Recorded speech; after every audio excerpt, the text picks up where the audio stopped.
On today's show, can the Mavericks win the West? Where do they stand after the Kevin Durant trade and all that? Plus, are the Mavs missing out on some buyout players? We'll talk about that and more on today's Locked On Mavs. I'm Luka Doncic, and this is Locked On Mavericks. How about 10 Mavericks, NBA champions? Bang! It's good! And the Mavericks have won the game! If you don't believe, you shouldn't be here. Loyalty never fades away. And welcome. You are locked on to the Dallas Mavericks. My name is Nick Angstadt, media member and NBA channel manager for the Locked On Podcast Network, your team every day. Thanks for being part of the show and making Locked On Mavs your first listen each and every day. We are free and available on all podcast platforms, including YouTube. But the best way you can help us grow the show is to listen every day, 5 days a week, every single post game, and comment anything below. Let us know. I got two things. Where will the Mavs finish in the West? And which buyout player do you want the Mavs to sign? Let us know in the comment section below. Today's episode is brought to you by LinkedIn. LinkedIn Jobs helps you find the qualified candidates you want to talk to faster. Post your job for free at linkedin.com/LockedOnNBA. And joining me, as always, my co-host, writer, contributor at Mavs.com, the buyout brethren, the One More Thing King. What you got for me, Isaac Harris? I'm tired. I just finished smoking some brisket and and wings today. It was a good day. Had some people over for a Super Bowl party, and Super Bowl parties look different when you have kids. Isaac had 6 toddlers at his house. It was just me and my dog at mine. It was a very different situation. Yeah, had to go back and rewatch some things, after the game. But gotta go back and watch the All 22. Make sure you got the film right. All 20. But no, it's a lot of fun, and now we get to look forward to today as the Mavs Kyrie's debut at home. Minnesota Timberwolves coming to town, and it should be a fun night in the AAC. Should be a great night. Kyrie Irving will have his presser in front of the Dallas media on Monday today as well. So that should be should bring some pretty good stuff, or at least some interesting stuff. We'll talk about it. We'll both be there, and so we'll be able to relay what was said there. And then, we'll have a post game right after the Wolves game, Luka and Kyrie's debut in the AAC together. So today's episode, we will get into where do the Mavs stand in the West? Can they win the West? Talk about that. And then we'll get into the buyout players. There's a couple of buyout candidates the Mavs were looking at that have already signed with some teams. Who do they have left now? And then we talked a lot yesterday about the Mavs center. So I have 3 questions about the Mavs 3 centers. And so we'll talk about that. Kevin Durant gets traded to the Phoenix Suns. Do you think that they're the favorite? Where do you think they stack up with the Mavs? Should we start with if they played the Mavs in a series right now? Like, who would you be picking, and what would happen? Well, I mean, they have to start off right now as the favorites. I think they do. I mean, Kevin Durant, Devin Booker. However you feel about Chris Paul, but Chris Paul is like probably the 4th option on his team behind DeAndre Ayton. But I was asking this the other day. I'm like, who, if you had to rank the duos in the NBA right now, where would you put Kyrie and Luka? And is it back to being a duo league? It feels like, a lot of people talked about, duo league. It threw me off because I was like, it's almost like Dua Lipa. Dua Lipa? Yeah, but, a lot of the Luka knee up. Dua Liga. I want to do more with her than do a feature. Jason Tatum and Jaylen Brown, is getting a lot of love for the duo stuff. But I mean, you look across the league, and now you have Kevin Durant, Devin Booker, you have Kyrie and Luka, and you have AD and LeBron still, you have Paul George and Kawhi. Like, I mean, you have all these these duos across the league, and so I mean, you have arguably the best duo in the league in Kevin Durant and Devin Booker. I think they have to be the favorites, and it sucks to say that, and I mean, they just got Terrence Ross, and if the Mavs got Terrence Ross 2019, they would have won a title. So if the Suns got Terrence Ross now, then it means a lot.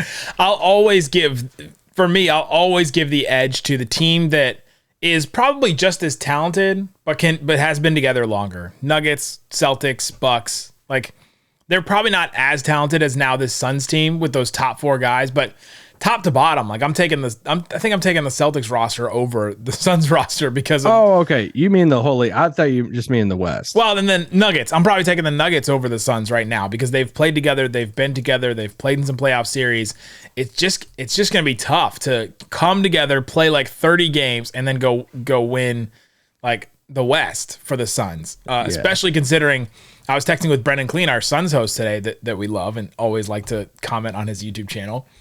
I said, is Torrey Craig like the most important player on the Suns now? And he goes, yeah, Torrey Craig and Josh Okogie have their work cut out for them. Like those are their most important player. Those are their two wing defenders. But like, if those two guys can't defend, then all of a sudden Kevin Durant is like guarding the best player on the other team. He's 34. He's had injuries. Like, you know what I mean?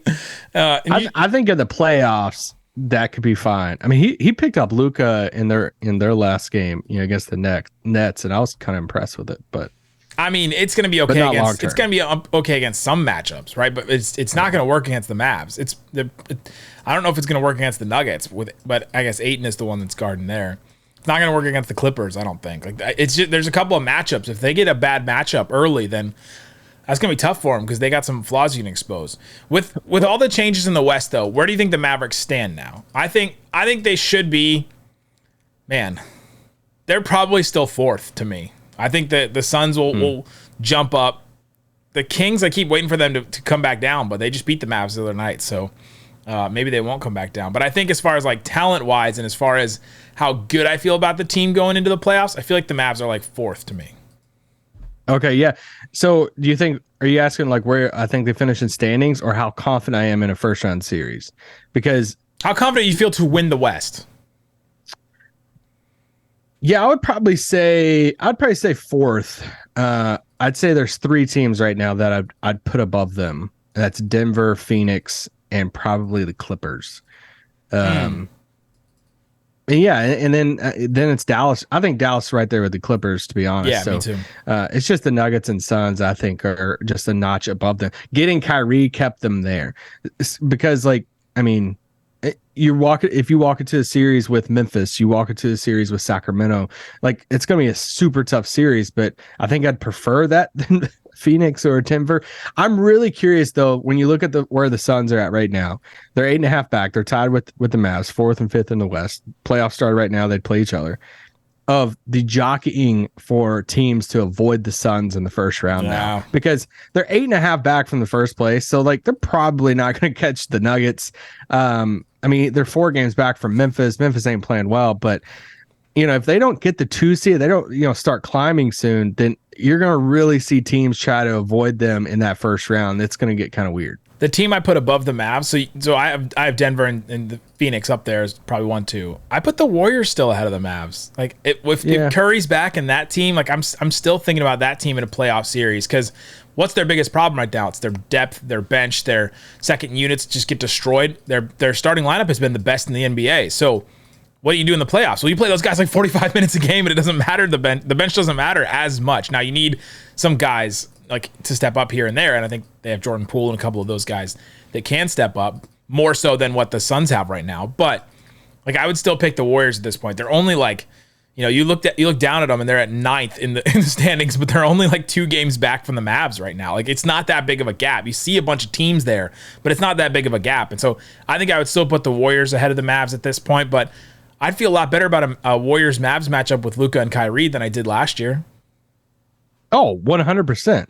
I mean, that's why when you look at the ceiling for the Mavericks this year, if you told me they went to the finals, I wouldn't be shocked. If you told me they got, I think I would be more shocked if they lost in the first round than if they went to the finals. If that makes sense. Yeah, it does. Yeah, I've been saying this anytime I've been on anything. Locked On NBA. I was on Locked On NBA today. I said, Luka doesn't need a lot. Like Luka doesn't need a lot to win games. He took that Mavs team to 7 games twice against the Clippers in first round series. The Clippers team that was healthy and like ready to go and was the favorite in the West, right? Like he doesn't need a ton in a playoff series. He can figure things out. And if he gets Kyrie, and it's going to take a little bit of time. I think a topic we have to talk about in a couple of days is like, what does Luka have to adjust to playing with Kyrie? Because we saw it in that first game and we're probably going to see it again tonight. But once he gets adjusted to that and acclimated, like they're going to figure it out. They're going to figure out the offense. They already played really great together, and it's going to be really hard for other teams to be able to stop them. Yeah. Coming up, let's get into the buyout market. Incredible. I knew it was time for a break. So incredible. I know. I should have just gone straight into it, but I thought there's a million things I could say. I was going to give you like 20 seconds, but you're like, no, I'll just give a yep. Coming up, let's get into the buyout market. The Mavericks, are they missing on guys? I had somebody tweet at me, the Mavs are not having a seat at the table. Is that true? We'll talk about that coming up. But before we do, let me tell you about LinkedIn. LinkedIn Jobs helps you find the qualified candidates you want to talk to faster. Go check out LinkedIn right now because they have 875 million member profiles. That's a ton. That's a ton of people. That's almost a billion people that you can put your jobs in front of. Identify the most qualified candidates on LinkedIn Jobs. Connect with them for free and connect with them fast. That's why you have to check out LinkedIn Jobs. With LinkedIn Jobs, you can hire qualified candidates more efficiently by matching open roles with people that have the skills, values, and experiences to help you achieve your goals. LinkedIn Jobs helps you find the qualified candidates you want to talk to faster and for free. Post your job for free at linkedin.com/LockedOnNBA. That's linkedin.com/LockedOnNBA to post your job for free. Terms and conditions apply. All right, Isaac Harris, let's talk about buyout candidates. Oh, it's a hot topic this year. Soon as the Mavs didn't make any trades at the trade deadline, my timeline was filling up with questions about the buyout candidates. We talked about them a little bit over the weekend, but big name that was talked about a lot was Terrence Ross. The Mavericks were interested in him. Danny Green, the Mavs were interested in him, according to Mark Stein. And those guys have both signed now. Terrence Ross apparently was going to join the Mavs at one point. There was rumors, and hey, you got to remember that unless it's signed and done deal, it's not a done deal in the NBA at times because you can't just say, oh, the Mavs lost Ross. You don't know where it was. We don't know their talks behind the scenes. We just know what a rumor was. Terrence Ross joins the Suns. Danny Green joins the Cavs. Did the Mavs miss out on anything by losing those two guys? I mean, you miss out on like a role player Terrence Ross would have had a role off the bench. I tweeted out that morning whenever Magic were working on a buy. I was like, hey, whatever team, any team, wink, wink, that lands Terrence Ross for free will be, it's going to be incredible value because, I mean, if you can make the argument that he's the best overall, all around player that's going to be bought out, in this market. So I was excited to add him. I mean, realistically, you got to manage expectations when it comes to buyouts. It becomes the super fun talking point. But a lot of times these guys are 9th men, 10th men in a rotation. So a lot of times they don't step. I mean, Reggie Jackson might. Terrence Ross legit might be like a 6th man for Phoenix really. Because of their roster. But no, I think they did. Did they technically miss out? Yes. Is it the end of the world? No. You missed out on Danny Green and Terrence Ross. I mean, they would have helped the Mavs, and there's still some other wings out there that I'd be interested in, though. Terrence Ross is 32 years old. So, like, when you look at these, let's start here. If you look at some of these buyout candidates, like you said, you're not asking them to be a huge role. We know these names, right? Like, the Terrence Ross, Danny Green, Patrick Beverley, Will Barton. Like, you know these names. You've heard them before because they've been around for a while. They're trusted veterans, and their teams just decided that, hey, we'd rather just let you go early. Like, we'll let you out of class early, basically, in order to go somewhere else instead of just hanging around with us and not doing a ton. Terrence Ross last played the playoffs in 2020. He does not have a ton of playoff experience. And he's shooting 33% on threes in the last 3 years. So like a volume microwave scorer that doesn't have a ton of playoff experience. With Danny Green, he's almost 36 years old. He tore his ACL in May 2022. He played, a bunch of minutes, 26 and a half minutes for the Sixers last year in a bunch of games in the playoffs. And he only played 3 games for Memphis this year. So you don't know what you're getting in Danny Green at all. Like that's a risk that you're taking. And if it works out, then that'd be great for the Cavs. I think the Mavs have a couple of options on the table that I think would be really good. Another name that they've been connected to is Will Barton. I think this one is the one. Like, if you're going to go with an offensive guy, you want to go with a wing, this is the one. He's 32 years old. He's 6'6". He led Denver in minutes last year in the playoffs. He played all 5 games for Denver in that Warriors series, led them in minutes at 34 and a half minutes a game. He's played in 29 career playoff games. That's way more than Terrence Ross. Not more than Danny Green, but way more than Terrence Ross. And he's played 40 games for the Wizards this year, about 20 minutes a game, shooting 38% from 3. Like, if you're going to add somebody that brings some scoring off the bench, that fills that, what we're seeing as the Theo Benson role right now, like fills that kind of role and comes and does some of that stuff, then I think Will Barton would be the guy. He's got the most experience and the best skill set for what they need right now. Yeah, I agree with you. I mean, if you had to pick anybody right now, I think it's Will Barton. We'll see if, one of those LA teams or Phoenix comes sweeping in and, takes him. But yeah, if Dallas could get Will Barton, I think it'd be awesome. I think Mark Stein tweeted out about their interest in Justin Holiday too. He's 6'6", shot the lights out in Indiana. Do you know how old Justin Holiday is? He's in his low 30s, right? He's almost 34. That surprised me. I always think of Justin Holiday. I'm like, oh, he's probably like 28. That's immediately what I thought. And you think about Aaron Holiday, like the younger brother of the Holidays, and Drew is younger than Justin, I think. But yeah, Justin Holiday, like you said, 6'6", about 34 years old. He played 28 games for the Hawks this year. Played about 15 minutes a game for them. He's only played 9 career playoff games. Like he played for Indiana in 2020, and that was the last time we've seen him in the playoffs. So that's kind of more of an unknown. Like we don't know what you're getting from Justin Holiday, but that's definitely a name they've been connected to if they want somebody that can score a little bit, can hit some shots, maybe play a little defense. Yeah. I'll tell you one I am really interested in just for this bench role, and that's Stanley Johnson. Yeah. 6'6", 240, obviously played in LA last year, but he's been in San Antonio right now. But, he's still just 26, but it's mainly the bigger body. That's the type of thing of, you could throw Stanley Johnson in there to be a backup. If I don't know what's going on with Markieff Morris. So, I mean, because like that's the type of like, dude they need right now is like that bigger body wing that you could kind of throw out there. And, he played some small ball 5 some, and, I don't know. I think he would be a quality ad. I'm not sitting there trying to play him 28 minutes in a game, but yeah, no, Stanley Johnson's another name I had. He's like you said, he's 26, so they could keep him for a little while if they wanted to.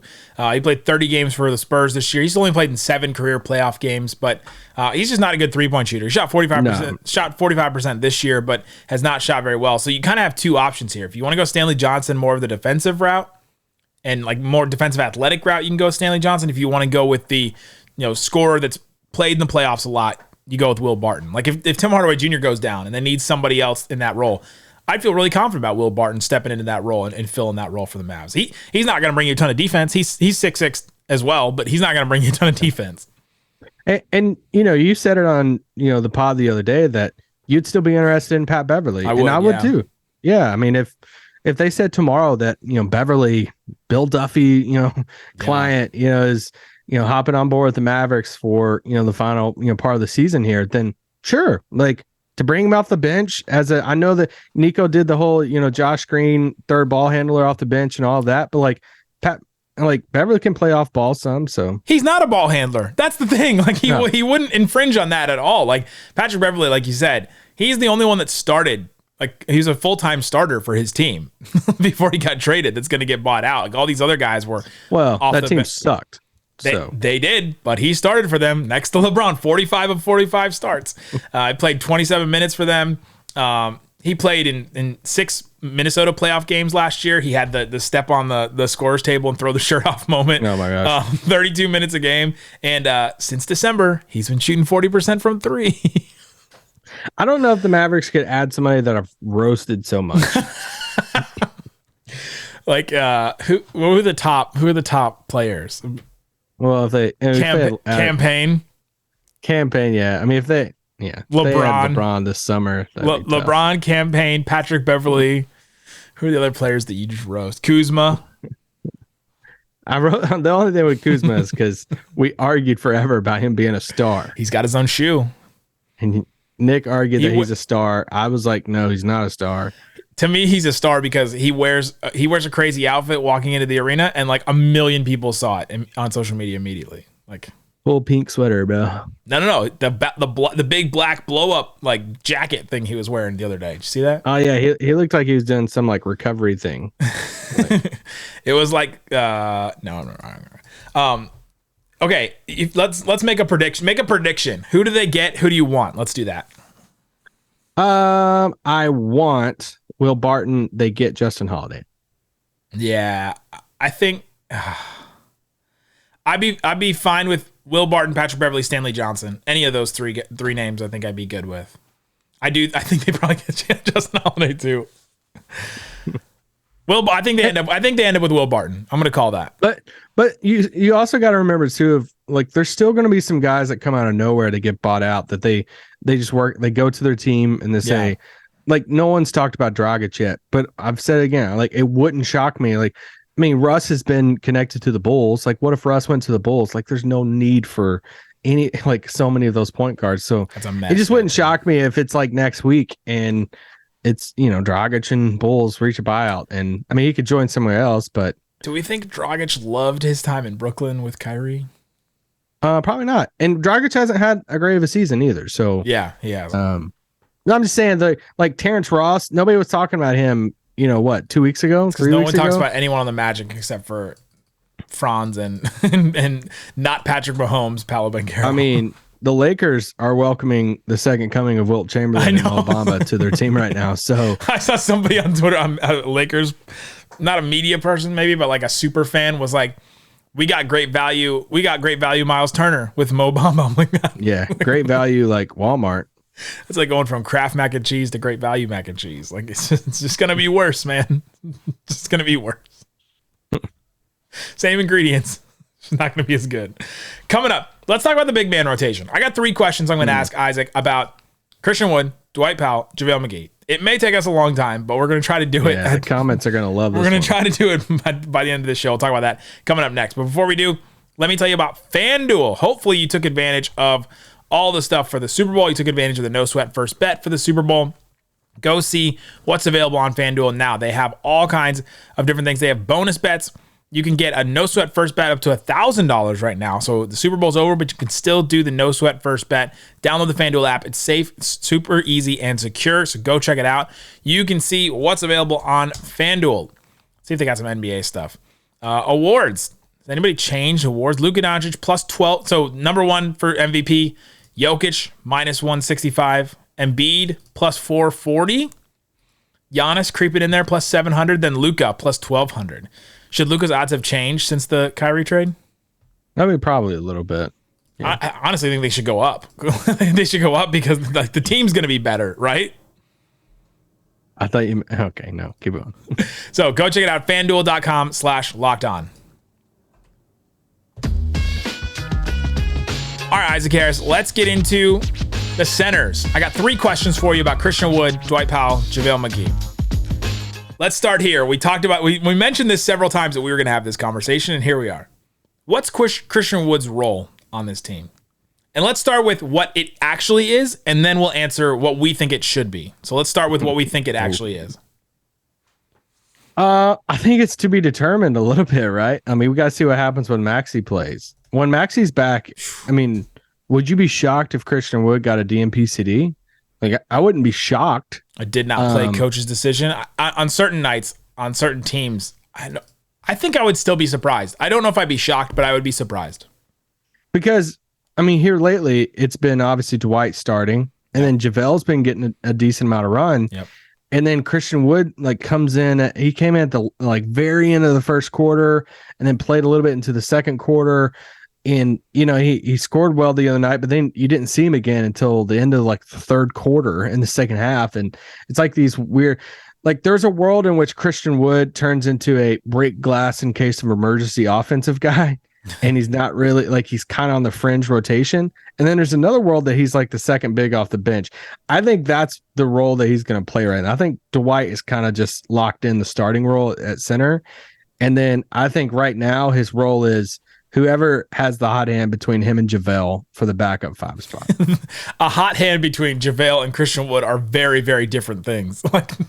Yes. The hot hand. But this is why Maxi's out. There's also a world that JaVale, I mean, if you would have asked me this post trade deadline and JaVale's not playing well, then it seems really natural to me. Dwight Powell's a starter, and it's going to be Christian Wood and Maxi Kleber off the bench together because they love Maxi playing with Christian Wood and all that stuff. And it's that's the natural pairing off the bench. But now JaVale's been playing all these minutes, so I'm I don't even know what to think. It's almost like Dwight and JaVale kind of play very similar roles in that they're going to not play 30 minutes. They're not going to probably play 20, 25 minutes, even though Dwight played 26 the other night because of overtime. they're not going to play a ton of minutes, but they're going to throw him out there in the bullpen, right? Like we've talked about this center bullpen for years, going back to the Nerlens Noel days, even probably before that, where the center bullpen, Donnie Nelson used to say this, you have a bunch of different guys that can all do different things. And when you need different things, you can throw them out there. If you need a rim protector, throw JaVale McGee out there a little bit. And you need some rebounds, throw JaVale McGee out there. If you need a switchable big that is going to be smart and going to hustle and going to do all that, Dwight Powell's your guy. If you need some spacing and some three-point shooting, right now it's Christian Wood. And so I think Christian Wood's role in this team right now is he's gonna keep playing those minutes. I think they're extending the wings a little bit too much. I think him and Maxi will play together because they really like that combo. And they'll play him the same, like end of the first quarter into the second, end of the third quarter into the fourth, right? Like he's still getting a decent amount of run, but maybe not as much as people would think. The problem with Christian Wood's role is that you have Luka and Kyrie. They're going to generate all the offense. And you just need other guys that are going to bring other stuff to the table and not make mistakes. Christian Wood doesn't bring other stuff to the table, and he does make mistakes. He makes a lot of mistakes, especially defensively. And that's why Jason Kidd doesn't trust him right now. Now, that being said, let's talk about what we think his role should be. I think his role should be, I think they continue to play him because I think you're going to need him to break glass in case of emergency. I think they're going to need him at times to space the floor, to hit some threes, to hit some irrational confidence guy shots, right? In a playoff series. And I don't know how he'll play. I don't know how it's all going to depend on a matchup. If they're playing the Clippers and they have a ton of wings that they can just throw at him, not feeling really good about Christian Wood's role in that. But if they're playing if they're playing the Suns, if they're playing one of these teams that'll start a real center or play a real center, then I don't know. I think Christian Wood could have a real role in a series like that or throughout the rest of the season. Yeah, I don't think he should start. I kind of like the role that he's playing right now. I like the fact that could they set Kyrie and Luka at the beginning of the fourth and kind of let Christian Wood cook a little bit, and like do his thing, maybe with Tim at the beginning of a fourth quarter or something like that. We want minutes together with Kyrie and Luka, right? So I'm really curious on some of these rotations and combinations throughout the rest of the season that Kidd throws out there. Does he like Luka with Christian Wood better? Does he like Kyrie with Christian Wood better? I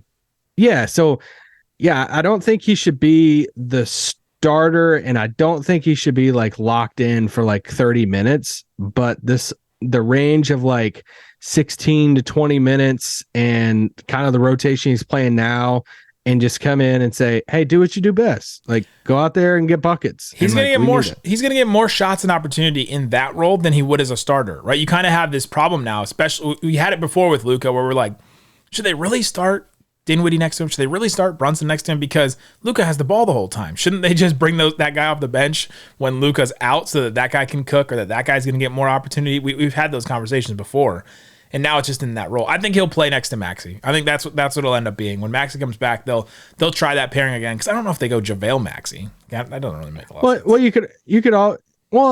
That could make sense because Maxi can stretch the floor and stuff, and JaVale's just the roller. But you could always just flip those spots, right? Like put Christian Wood in the JaVale role to where he's the first big off the bench. He comes in with Maxi and all that stuff, and move JaVale to that kind of like third big, hey, playing these spot minutes and stuff like that. Like, any of those combinations, yeah. Next question about JaVale McGee. Is JaVale McGee back? Are you ready to say it? Are you ready to say that JaVale McGee is back? JaVale McGee. No, I need a little bit more before I say it. I need a little bit more. The sample size of this compared to the whole first half of the season, I can't make the judgment call. We have seen like 4 probably solid, not even great, like solid games from JaVale. Right, where he's played like. Well, we've seen games that this is the type of role we expected, or like what we expected from. We didn't like 15 minutes, 16 minutes. Like he's played fine. He's played 11, 19, 6, 7, and 10 minutes the last 5 games, and we've been really impressed with it with this play in that stretch of time. But we've seen like 30 games of him just be really rough and not be able to play and all that. Something has changed in him with this trade. I don't think I'm ready to say he's back yet, but the Mavericks weren't asking a ton out of him anyway. But they do need him, I think. They need that other guy that they can throw out in a bullpen at times. This thing goes full circle and he ends the season starting. I'm down for it. Like I'm down for it, right? Like I'm just kidding, guys. I'm just kidding. If you're not watching on YouTube, the amount of comments on YouTube I read yesterday, they were like, "We can't play Dwight Powell 30 minutes. Like we can't be still playing in year 2023, year of our Lord, Xavier Christ, Dirk Nowitzki. Like you can't be playing Dwight Powell this long." What can Dwight Powell bring is my other question. Because last we saw Dwight Powell in the playoffs, he could not play. Right? He was playing like 10 minutes. And then he was out because he was just getting overmatched by every team, speed-wise, strength-wise, both ways.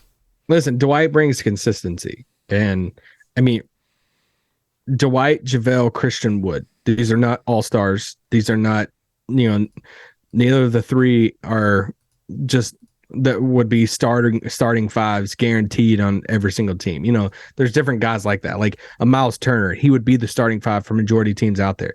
None of these three guys would. So you're basically looking at the three guys saying, all right, what do we want to pick? Do we want to pick the best overall offensive option that can pick and pop and drive to the roll to the basket? It's Christian Wood. Do you want the bigger body that is just, a giant out there and whatever, it's not him. Do you want Dwight Powell, who has an insane chemistry with Luka? He's going to hustle all the time, and he's going to get hit in the face all the time. He knows he asks for it at this point. He has the team chemistry. The team loves him. So you play him. It's almost by default of like, all right, yeah, he's going to get outworked a little. I mean, not outworked. He's never going to get outworked. It's like outlengthed. Like he gets outstrengthed. He's going to get overpowered and all of that sometimes. But you know what? You're locked in. The consistency of he's going to hustle his butt off, and he has great chemistry with Luka in the pick and roll. Yeah. So that's what he's going to bring. That's what he's been bringing. That's what he's going to continue to bring. And you hope that it's enough come playoff time. So fascinated to see how this. Come playoff time, we talk about these three players. One more thing. But Maxi's the wild card. Sorry. Dang it.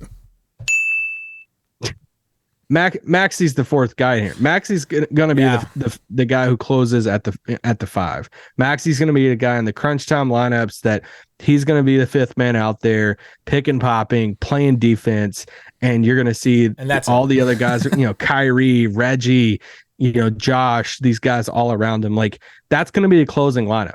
Maxi, Reggie, Josh, Kyrie, Luka. Yes. So, that's it right there. So that's the fourth, big. So we're trying to figure out from now until the end of the season where all these guys stand and what Maxi looks like. Because if Maxi comes back and it doesn't look like he's back again, he's been out with a hamstring injury. That's tough. It's tough to come back from.